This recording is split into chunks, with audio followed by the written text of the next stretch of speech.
كلنا بنحب في العيد نشوي اللحمه، خاصه اللحمه بتبقى متوفره بشكل كبير سواء اللحمه او الكفته. لكن هل احنا نعرف ان شوي اللحمه او الكفته على الفحم ممكن يؤدي الى مخاطر الاصابه بالسرطان حتى اذا كان بصوره كبيره؟ لما بشوي اللحمه فالعصاره بتاعت اللحمه لما بتنزل على الفحم بتطلع لي البخار بتاعها بحاجه اسمها الاروماتيك هيدروكربونز. الماده دي ماده مسرطنه.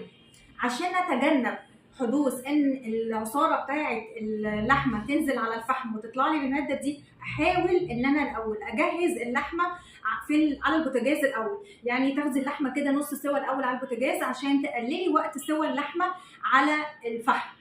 او ممكن ان انا اخلي الفحم على جناب الشوايه مش في النص، عشان لما تنزل العصاره ما تنزلش على الفحم، ولما يطلع البخار بتاع الفحم يطلع على الجناب ما يطلعش على اللحمه الموجوده في نص الشوايه.